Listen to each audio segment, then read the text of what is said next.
حاضرین و سامعین کرام، قرآن عزیز فرقان مجید کی ایک آیہ مبارکہ کا کچھ حصہ آپ کے سامنے تلاوت کیا ہے۔ دعا فرمائیے اللہ رب العالمین حق بیان کرنے کی توفیق عطا فرمائے، اور جو کچھ گزارشات آج کرنا چاہتا ہوں مالک و مولا اس کے مطابق عقیدہ رکھنے کی اور عمل کرنے کی توفیق عطا فرمائے۔ نبی پاک صلی اللہ علیہ وبارک وسلم کی نسبت اور آپ صلی اللہ علیہ وسلم سے ظاہری حیات میں تعلق کے خاطر رکھنے والی جملہ شخصیات میں ایک انتہائی مقتدر اور دین حق اسلام میں با اثر اور عزت دار شخصیت حضرت امیر المؤمنین سیدنا عثمان ابن عفان رضی اللہ تعالی عنہ، جو نبی پاک صلی اللہ علیہ وبارک وسلم کے داماد ہیں، فخر عالم صلی اللہ علیہ وسلم کی ظاہری حیات کے بعد حضور کے تیسرے خلیفہ ہیں، اور امام الانبیاء صلی اللہ علیہ وبارک وسلم سے متعدد مرتبہ جنت کی ضمانت اور بشارت وصول کرنے والی شخصیت ہیں۔ ان کا یوم شہادت 18 ذی الحج شریف سے منسوب ہے۔ اسی حوالے سے کچھ گزارشات معروضات آپ کے سامنے عرض کرنا مقصود ہے۔ گرامی قدر حاضرین، اسلام میں وہ شخصیات جو باعزت ہوں، آمزیں وہ انبیاء ہوں یا غیر نبی، جن کو اسلام نے عزت بخشی ہے اور تعلق بخشا ہے، اور جن کا قد دین حق اسلام نے خود بڑھایا ہے، ان کی عزت کرنا، تعریف کرنا اور ان کی شخصیت میں موجود عوامل اور جو برکات ہیں ان کا اظہار کرنا، یہ خود دین حق اسلام کا طریقہ اور عادت ہے۔ انبیاء کرام علیہم السلام کی تعریف پر تو خود قرآن عزیز کلام کرتا ہے۔ رہا غیر انبیاء کا مسئلہ، تو بہت ساری ایسی شخصیات ہیں جو نبی نہیں ہیں، لیکن ان کا تذکرہ بھی تعریف کے ساتھ قرآن عزیز خود کرتا ہے، اس لیے کہ اللہ رب العالمین جل وعلا نے انہیں اپنے زمانے میں عزت بخشی ہے۔ اب یہ دو طرح کی شخصیات ہیں، بعض تو وہ ہیں جو امام الانبیاء صلی اللہ علیہ وسلم کے دور مبارک سے پہلے کی ہیں، ان کا تذکرہ بھی قرآن عزیز نے کر دیا، اور بعض وہ جو خود امام الانبیاء صلی اللہ علیہ وسلم کے عہد مبارک کی ہیں، ان کا تذکرہ قرآن عزیز بھی کرتا ہے اور امام الانبیاء صلی اللہ علیہ وبارک وسلم بھی کرتے ہیں۔ بعض لوگ یہ بات کہتے ہیں کہ ہم نے عزت والا صرف اس بندے کو ماننا ہے کہ جس کا تذکرہ قرآن نے یا حدیث نے کر دیا ہے، جس کا تذکرہ قرآن حدیث نے کیا نہیں، ہم نے اس کی عزت بھی نہیں کرنی، اگرچہ وہ متقی ہو، پرہیزگار ہو، کچھ بھی ہو، ہم اس کی عزت کے پابند نہیں۔ یہ بعض لوگوں کا نظریہ ہے، لیکن دیکھا جائے تو جس طرح یہ نظریہ ان کا خود قرآن عزیز اور احادیث مبارکہ کے خلاف ہے، دین حق اسلام کے خلاف ہے، ایسے ہی عقل کے بھی خلاف ہے۔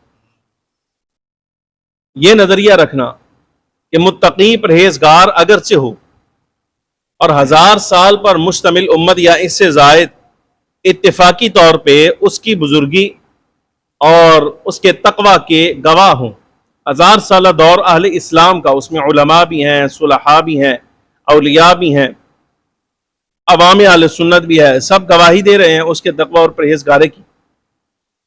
کوئی بندہ کہتا ہے میں اس کی تعریف اس لیے نہیں کرتا کہ قرآن نے اس کی تعریف نہیں کی، نبی پاک صلی اللہ علیہ وسلم نے نام لے کر اس کی تعریف نہیں کی، لہذا میں اس کی تعریف نہیں کرتا۔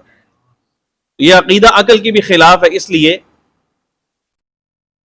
کہ جس شخصیت کا ظہور ہی اللہ تبارک و تعالی جل وعلا نے نبی پاک صلی اللہ علیہ وسلم کے ظاہری دور مبارک سے یعنی عہد صحابہ کے بعد ہوا ہے، آمزیں و تابعین سے آپ شروع کیجئے اس زمانے تک، ظاہر ہے اگر اس زمانے تک یا سرکار دو عالم صلی اللہ علیہ وسلم کے دور کے بعد کوئی بندہ اگر تقوی پرہیزگاری والا ظاہر ہوگا تو اس کی تعریف عوام ہی کرے گی، نہ اور کون کرے گا؟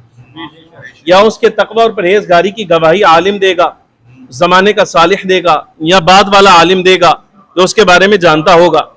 اب اگر کوئی بندہ یہ کہے کہ جب تک قرآن نام لے کر اس کے بارے میں تعریف نہیں کرتا، یا حدیث مبارکہ میں نام لے کر اس کی تعریف نہیں آتی تو میں اس کی عزت نہیں کرتا، تو وہ ایسا بندہ تو اس قابل ہے کہ اس کے سر میں خاک ڈالی جائے، اس لیے کہ اس کا نظریہ قرآن عزیز کی بھی خلاف۔ اس لیے قرآن شریف کہتا ہے ان اکرمکم عند اللہ اتقاکم، اللہ کے ہاں عزت والے وہ ہیں جو سب سے زیادہ تقوی والے ہیں۔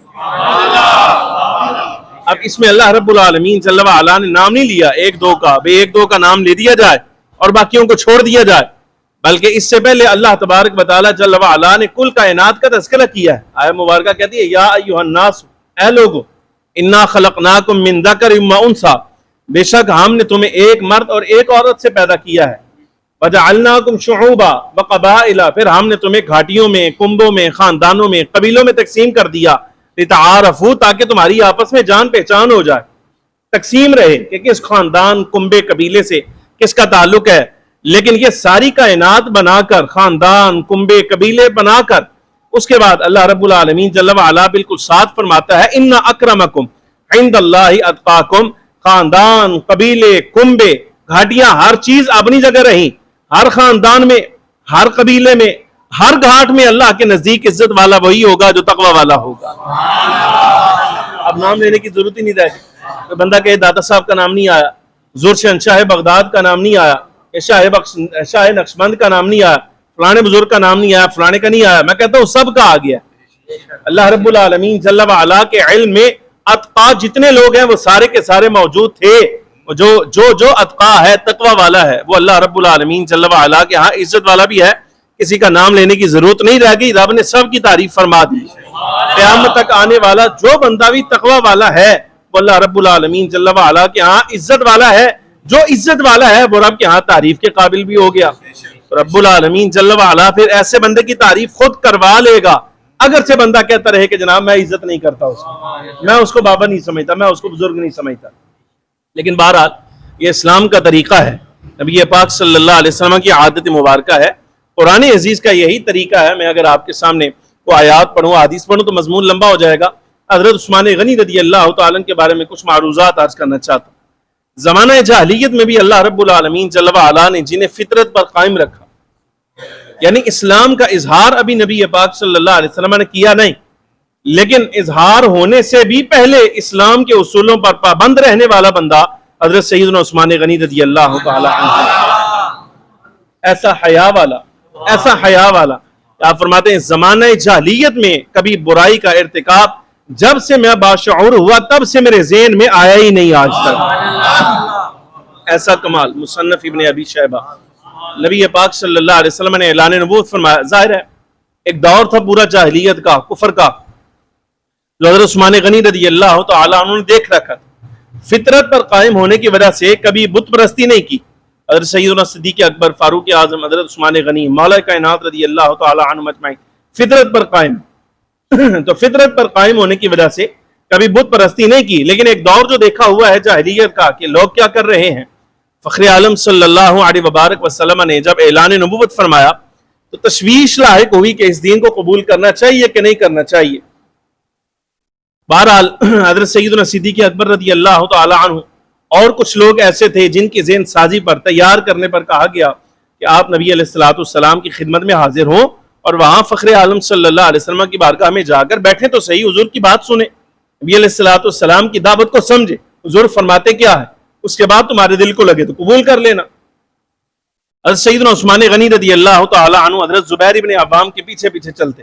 حضرت زبیر ابن عوام نبی علیہ السلام کے پھوپھی زاد، کزن ہے حضور کی، حضرت ان کی والدہ ہیں حضرت سیدہ صفیہ رضی اللہ تعالی عنہا جو سگی بہن ہے حضرت سید الشہداء امیر حمزہ رضی اللہ تعالی عنہ۔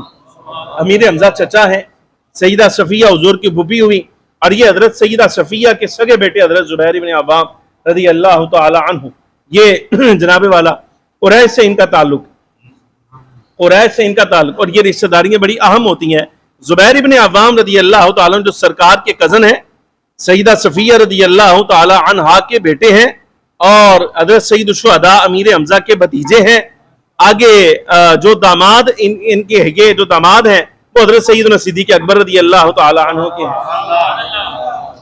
تعلق خاندانوں کا دیکھیں نا، لوگ کہتے ہیں بھئی یہ رشتہ داریاں آپس میں ان کے کوئی اہمیت ہے، میں رشتے ہو جاتے ہیں، میں کیسے ہو جاتے ہیں؟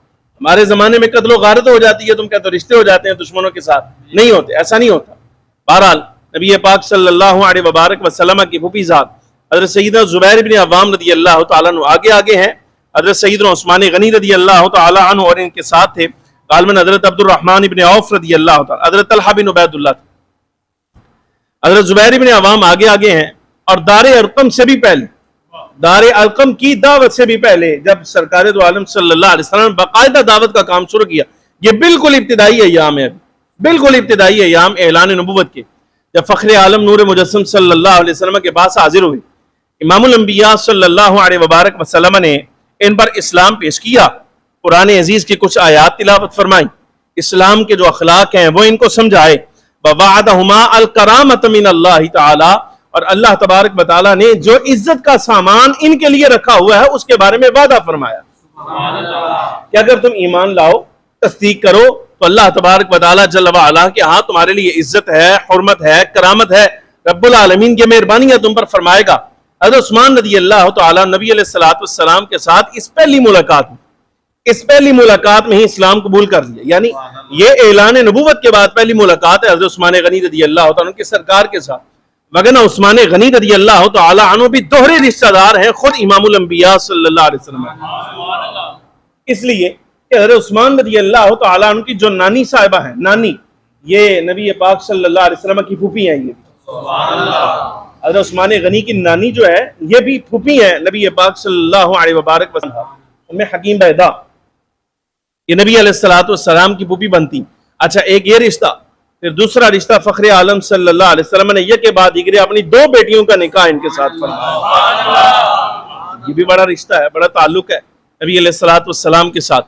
اچھا یہ جس وقت سرکار دو عالم صلی اللہ علیہ وسلم نے اسلام پیش کیا، اسلام قبول کر لیا، تو عرض کہ یا رسول اللہ ایک گزارش کرنی تھی آپ سے، فرمایا عثمان کہو، عرض کہ حضور آپ کی بارگاہ میں حاضر ہونے سے پہلے ابھی یہ اعلان نبوت کے ایام میں ہی میں تاجر تھے، آپ فرماتے میں تجارت کے لیے ملک شام گیا ہوا تھا، اور وہاں ایک روز نہ ایسے آنکھ لگ گئی، آرام کر رہا تھا، تو خواب میں نہ کوئی بندہ آ کر کہتا ہے، ایسے لگتا ہے جیسے کہتا ہے ایھا النیام، اے سونے والو، خواب میں آ کر ایک آنے والا کہتا ہے اے سونے والو، حبو فإن احمد قد خرج بمکہ، فرمایا جاگ جاؤ، غفلت سے بیدار ہو جاؤ، احمد مجتبی صلی اللہ علیہ وسلم نے نبی آخر الزمان مکہ مکرمہ میں اعلان نبوت کر دیا ہے، ہم یہاں کیا کر رہے ہیں؟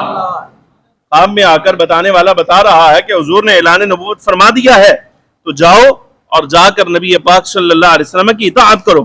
آپ فرماتے ہیں یا رسول اللہ جیسے ہی میں مدینہ منورہ میں داخل ہوا، آپ کے اعلان نبوت کی خبر مل گئی، تو یا رسول اللہ آپ کی خدمت میں حاضر ہو کے اسلام قبول کر لیا۔ سیدنا آدم علیہ السلام سے لے کر حضرت آدم علیہ السلام سے لے کر نبی پاک صلی اللہ علیہ وبارک وسلم تک یہ 1.25 لاکھ انبیاء کرام علیہ السلام کے دور میں کوئی بندہ ایک بھی ایسا نہیں ہے، اتفاقی مسئلہ ہے یہ کہ جس کے نکاح میں ایک نبی کی ایک کے بعد دیگرے 2 بیٹیاں آئی، یہ ندا حضرت عثمان غنی رضی اللہ تعالیٰ عنہ کا اعزاز۔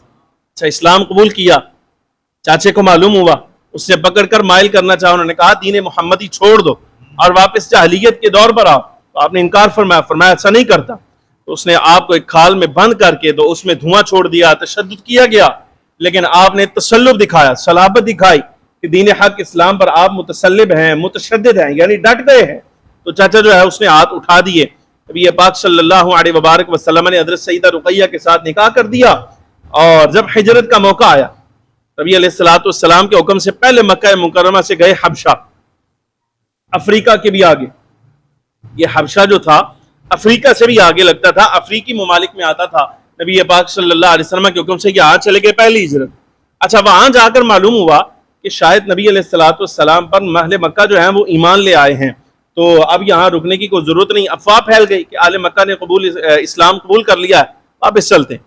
حضرت عثمان رضی اللہ تعالی عنہ حبشہ سے یہ افواہ سن کر واپس مکہ ہے، تو مضافات مکہ میں جیسے ہی پہنچے تو معلوم ہوا ایسی تو کوئی بات نہیں، بلکہ نبی پاک صلی اللہ علیہ وسلم تو خود اصحاب کو اب مدینہ منورہ کی طرف روانہ کر چکے ہیں، اصحاب مدینہ چلے گئے، اور عثمان رضی اللہ تعالیٰ عنہ مکہ آ کر یہاں سے واپس دوسری ہجرت آپ نے مدینہ منورہ کی طرف کی، تو اس طرح اللہ تبارک و تعالیٰ نے دوہری ہجرت کا ثواب بھی آپ کو نصیب فرمایا۔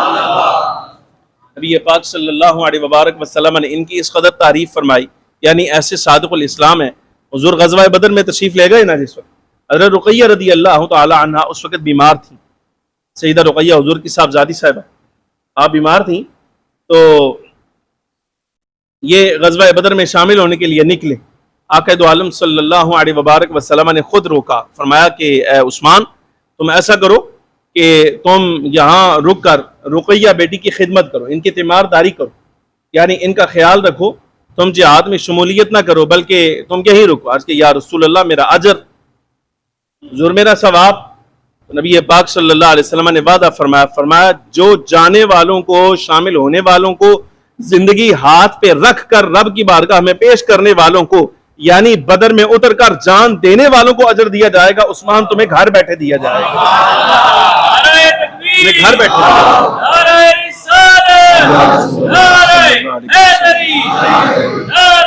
ایسا ہی ہوا، بالکل ایسا ہی ہوا. جس وقت نبی پاک صلی اللہ علیہ وسلم واپس تشریف لائے، سیدہ رقیہ رضی اللہ تعالی عنہ جیسے ہی فتح بدر کی خوشخبری آئی نا تو اس وقت حضرت عثمان رضی اللہ تعالی عنہ سیدہ رقیہ کی تدفین کر رہے تھے. تدفین ہو رہی تھی، آپ وصال فرما چکے. سرکار دو عالم صلی اللہ علیہ وسلم تشریف لائے، دعائے فاتحہ فرمائی، آپ صلی اللہ علیہ وسلم نے دعائے خیر فرمائی. جب یہ ایام گزر گئے، کچھ افاقہ ہوا، حضرت عثمان رضی اللہ تعالیٰ عنہ کو آپ اس دکھ سے باہر آئے. نبی علیہ السلام سے میرا تعلق رشتہ داری کا ختم ہو گیا، سیدہ رقیہ رہی نہیں تو سسرالی رشتہ تو میرا ختم ہو گیا.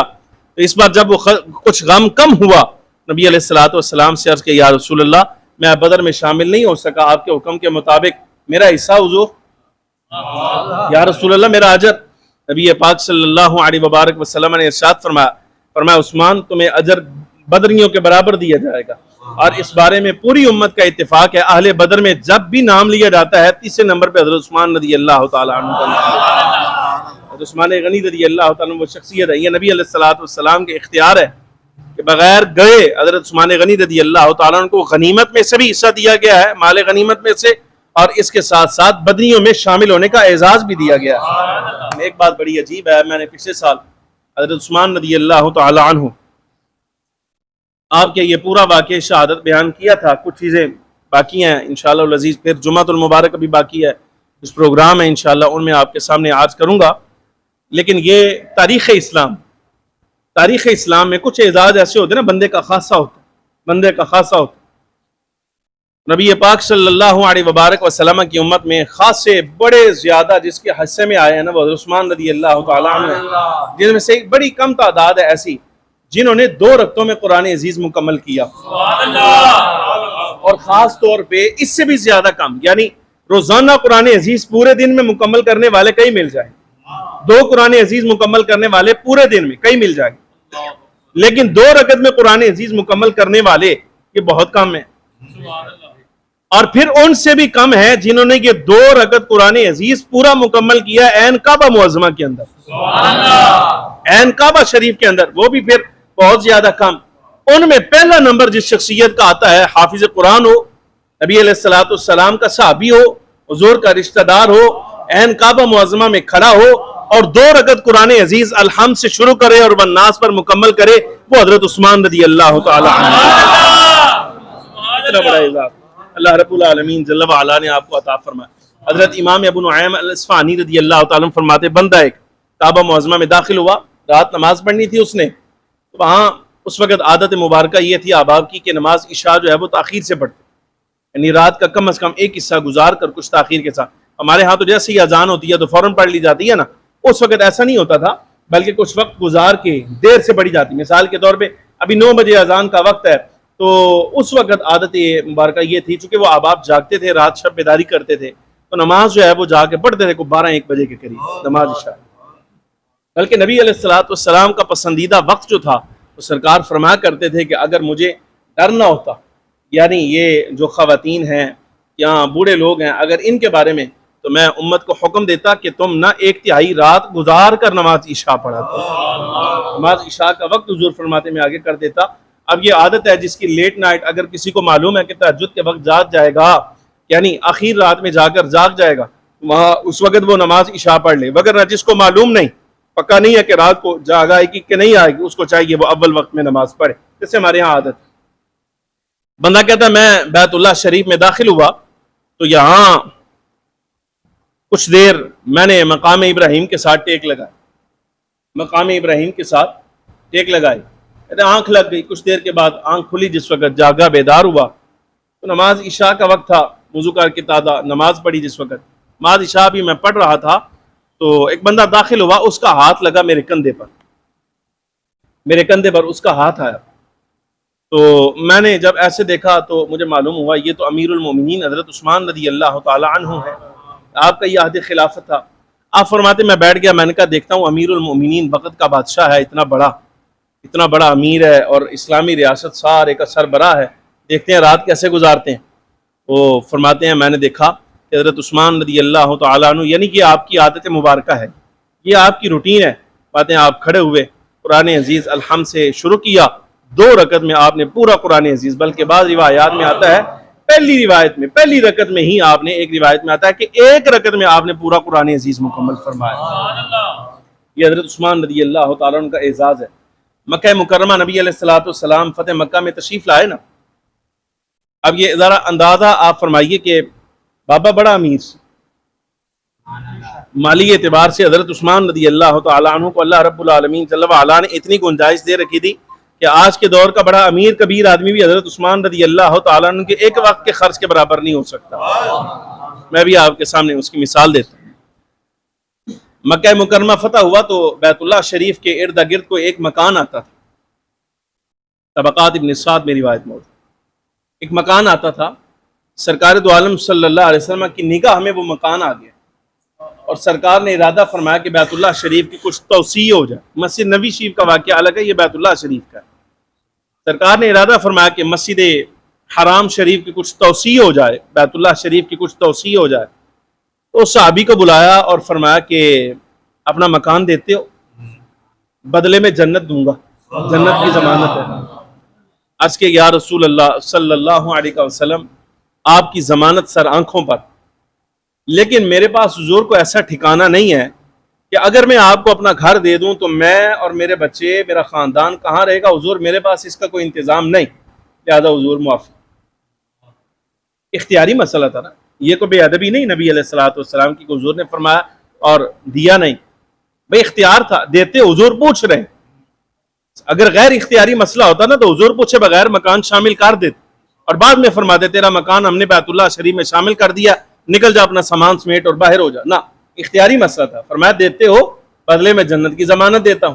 عرض کہ یا رسول اللہ صلی اللہ علیہ وسلم کوئی ایسا ٹھکانہ ہے نہیں کہ جہاں اس کے بعد پھر رہائش رکھی جا سکے، حضور معذرت۔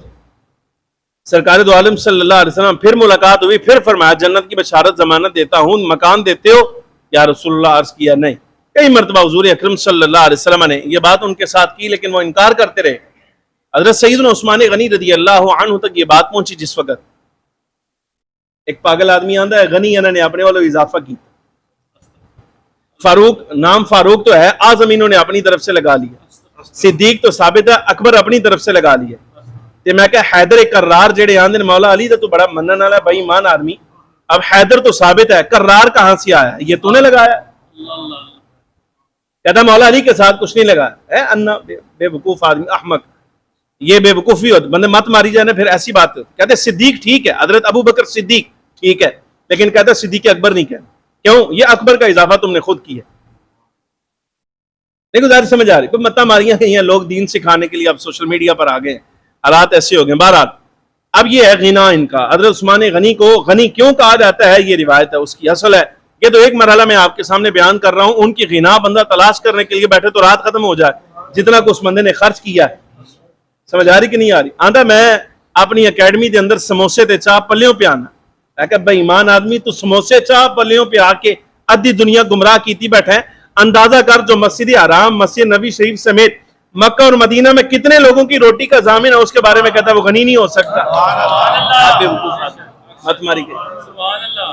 اچھا حضرت عثمان رضی اللہ تعالیٰ عنہ کو معلوم ہوا نا تو آپ نے اس بندے سے جا کر ملاقات کی تو فرمایا نبی علیہ السلام نے تمہیں ضمانت دی ہے جنت کی کہ مکان دے دو، تم نے نہیں دیا؟ جی ہاں میں نے نہیں دیا۔ فرمایا اچھا میرے ہاتھ بیچتا ہے؟ میرے ہاتھ بیچتا ہے؟ کہا جی معاوضہ کیا دیں گے؟ فرمایا 10,000 دینار دیتا ہوں۔ 10,000 دینار۔ اچھا ایک دینار جو ہے نا، میں کل رات بیٹھ کے بچوں کے ساتھ حساب لگا رہا تھا، آج صبح کی بات ہے شاید، آج دوپہر کی میں حساب لگا رہا، ایک دینار جو ہے نا ہمارے زمانے کے مطابق 4.75 گرام کا ہوتا ہے۔ 4.75 گرام سونا، 4.75 گرام سونا۔ اگر یہ 4.75 گرام کو آپ ضرب دے دیں 10,000 کے ساتھ تو یہ ہو گیا 47,500 47,500 گرام۔ 47,500 کو آپ تقسیم کر دیں 12 پر، کیونکہ 12 ماشے کا ایک تولہ ہوتا ہے نا، 12 گرام کا ایک تولہ ہوتا ہے۔ بعض ممالک میں 10 گرام کوئی تولہ کہتے ہیں، لیکن ہمارے ملک میں 12 گرام کا ایک تولہ ہوتا ہے۔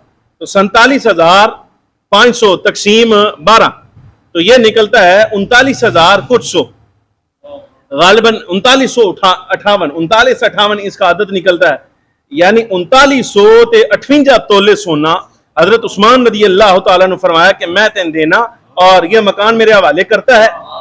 3958 ضرب 2,10,000 فی زمانہ، 2,10,000، جواب ہے 83 کروڑ 11 لاکھ کچھ ہزار روپیہ۔ 83 کروڑ 11 لاکھ کچھ ہزار روپیہ۔ آپ اندازہ فرماؤ کہ کھلوتے کھلوتے حضرت عثمان رضی اللہ تعالی عنہ 2.25 ارب روپے کا مکان خرید کے بیت اللہ شریف میں شامل کر دیا۔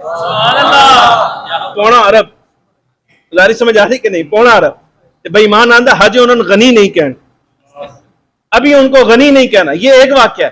ابھی تو مسجد نبوی شریف کی توسیع باقی ہے، بیر روما باقی ہے، بڑے بڑے جیش عسرت والا مسئلہ نبی پاک صلی اللہ علیہ وسلم نے جب جیش عسرت پر حضرت عثمان نے مال بھی پیش کیا، جانور سواریاں بھی پیش کی، تو صحابہ کہتے ہیں ہم دیکھ رہے تھے کہ حضور ایسے نبی علیہ السلام حضرت عثمان کے دیے ہوئے اشرفیوں اور مال کو ایسے اپنی جھولی میں حضور الٹا پلٹا رہے ہیں، اور ساتھ فرما رہے آج کے بعد عثمان کوئی کام نہ بھی کرے نا نیکی والا، کوئی کام نہ بھی کرے تو مطلب یہ اس نے زندگی کا سارا نیکی کا کام ایک ہی مرتبہ کر دیا میرے۔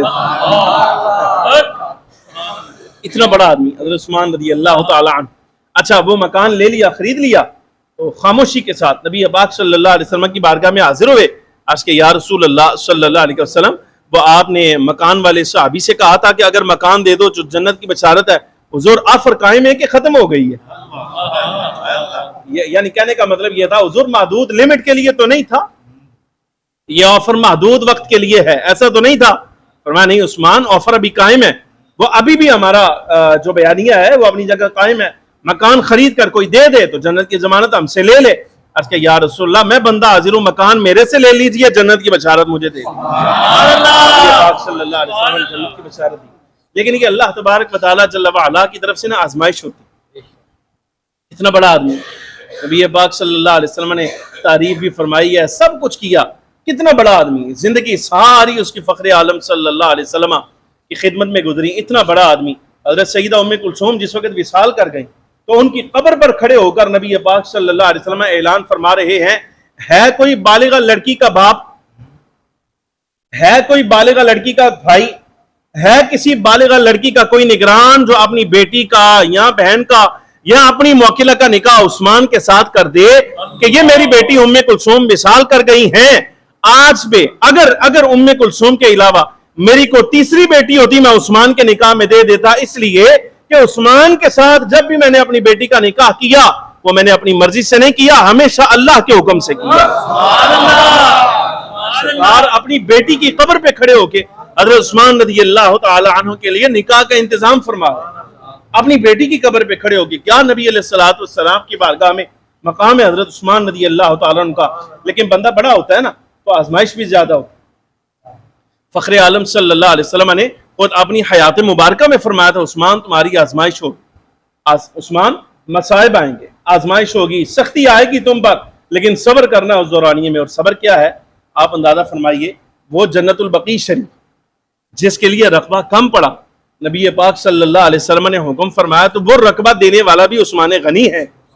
لیکن یہ کیسی عجیب بات ہے، جب آپ کی شہادت ہوئی ہے تو جنت البقیع شریف میں دفنانے سے منع کر دیا گیا اور کہا کہ اگر تم نے دفنایا یہاں پر تو میں بلوائیوں کو بتا دوں گا، وہ آ کر حضرت عثمان رضی اللہ تعالیٰ عنہ کا چہرہ جو ہے وہ بگاڑ ڈالے۔ حش کوکب اس وقت جنت البقیع شریف سے پچھلا حصہ، وہ رقبہ جنت البقیع کے ساتھ ملتا تھا لیکن یہاں جنت البقیع شریف میں شامل نہیں تھا. تو حضرت عثمان رضی اللہ تعالیٰ عنہ راتوں رات آپ کی بیٹی حضرت عبداللہ بن زبیر اور کچھ شخصیات جنازے میں، ایک روایت کے مطابق جو میں نے ابھی تک پڑھی ہیں کم و بیش کوئی 4 یا 5 آدمی. حضرت عثمان امیر المومنین رضی اللہ تعالیٰ عنہ 17 مرتبہ، اعلیٰ حضرت فاضل بریلی فرماتے ہیں کہ 17 مرتبہ نبی پاک صلی اللہ علیہ وسلم سے جنت کی بشارت وصول کرنے والے جب جنازہ پڑھانے کی باری آئی ہے تو جنازے میں کوئی 4-5 بندے شامل تھے. اس سے زائد ہوں گے، کوئی 10-12-15 ہو جائیں گے، لیکن اس سے زیادہ کوئی نہیں تھا. کیوں؟ مصر سے لوگ آ گئے تھے حضرت عثمان رضی اللہ تعالیٰ کو شہید کرنے کے لیے. وہ باقاعدہ ایک فتنہ تھا، وہ تفصیل میں نے پچھلے سال عرض کی تھی جمعۃ المبارک کی نشست میں. لیکن بہرحال حضرت عثمان رضی اللہ تعالیٰ کی بیٹی صاحبہ ساتھ ہی حضرت عائشہ بنت عثمان. تو جس وقت تدفین کی باری آئی نا، حش کوکب میں آپ کی تدفین ہونے لگی تو آپ کی چیخ نکل گئی، بیٹی کی چیخ نکل گئی. تو حضرت عبداللہ بن زبیر رضی اللہ تعالیٰ فرمانے لگے اب اگر تمہاری چیخ کی آواز آئی تو تمہاری پیشانی کے درمیان ضرب لگاؤں گا، خاموش رہنا ہے. کیوں؟ اس لیے کہ اس وقت کیفیت یہ تھی کہ اگر معلوم ہو جاتا حضرت عثمان رضی اللہ تعالیٰ عنہ ان کی جو ہے تدفین کہاں ہو رہی ہے اور پتہ چل جاتا تو شاید اگلے دن قبر سے نکال کے آپ کے جسد مبارک کو، جو چہرہ مبارک ہے، وہ بگاڑ دیا جاتا، آپ کا مسئلہ کر دیا جاتا. سمجھ آ رہی کہ نہیں آ رہی؟ اچھا، تو وہ حضرت عثمان رضی اللہ تعالیٰ عنہ کی جب جنازہ اٹھا کر 4-5 افراد تدفین ہو گئی تو جیسے ہی مڑنے لگے نا، جنازہ پڑا، تدفین کر دی، سارا کچھ ہوا، مڑنے لگے نا تو پیچھے سے نا ایک ایسے لگا جیسے کوئی جماعت آ گئی. امام ابو نعیم الاصفہانی معرفت الصحابہ میں فرماتے ہیں ایسے لگا جیسے کوئی جماعت آ گئی ہے. تو وہ تدفین کرنے والے اصحاب ڈر گئے، کہا پتہ نہیں شاید وہ بلوائی آ گئے ہیں، فتنہ پرور آ گئے ہیں جو حضرت عثمان رضی اللہ تعالیٰ کو شہید جنہوں نے کیا ہے، اب وہ شاید حضرت عثمان رضی اللہ تعالیٰ ان کو نقصان پہنچائیں گے. تو معلوم ہوا وہ آواز دینے والے، وہ ایک ازدحام آیا ہے، جماعت ایک آئی ہے، لیکن وہ آنے والے جو نظر نہیں آتے. اتنی آواز آ رہی ہے گھبراؤ نہیں، ہم تمہارے ساتھ جنازہ پڑھنے کے لیے آئے، گھبراؤ نہیں، ہم تمہارے ساتھ جنازہ پڑھنے کے لیے آئے. وہ جنازہ ہو گیا، تدفین ہو گئی. بعد میں جس وقت معلوم کیا تو اس وقت کے علماء صحابہ جو اس وقت موجود تھے وہ سب آپس میں مل بیٹھے، کہا یہ اللہ تبارک و تعالیٰ نے عثمان غنی میں کے اعزاز میں ملائکہ کرام اتارے تھے جو ان کے جنازے کے لیے تشریف لائے تھے. حضرت عثمان رضی اللہ تعالیٰ کے جنازے میں اللہ کے فرشتے شریک ہونے کے لیے آئے تھے.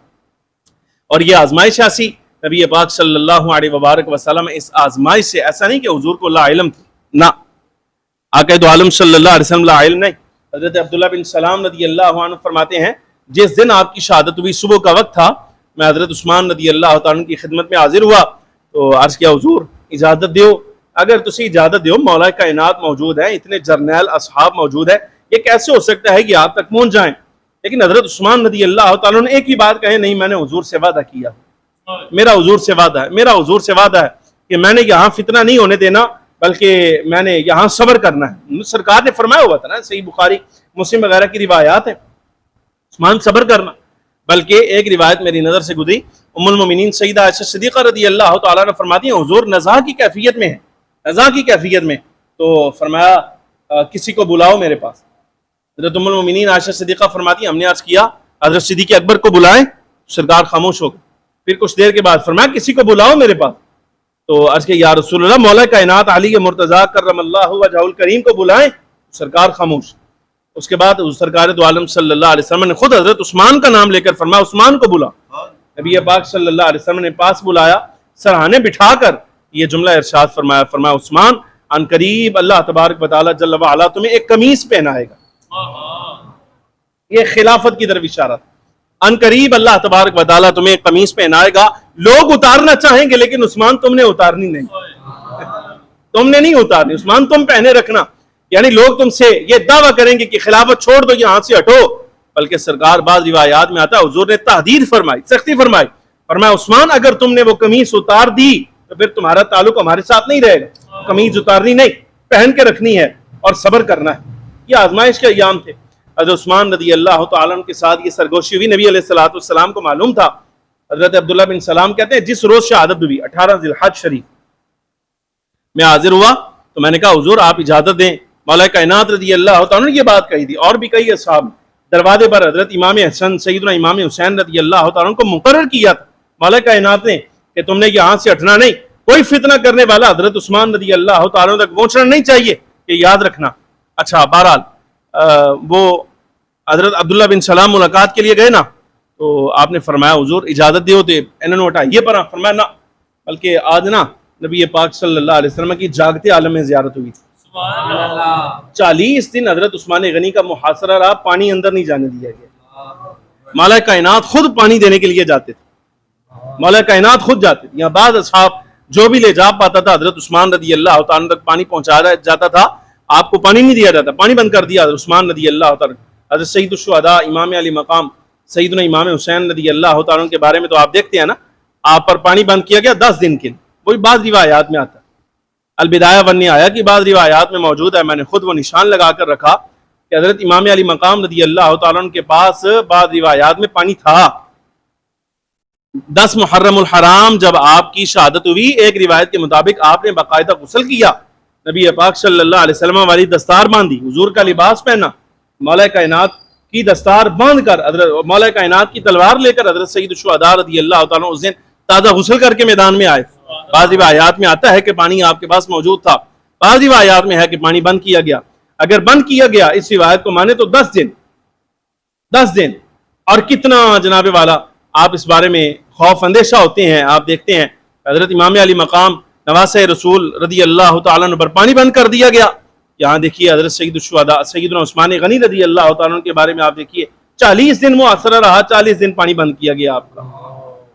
10 دن نہیں 40 دن پانی بند رکھا گیا.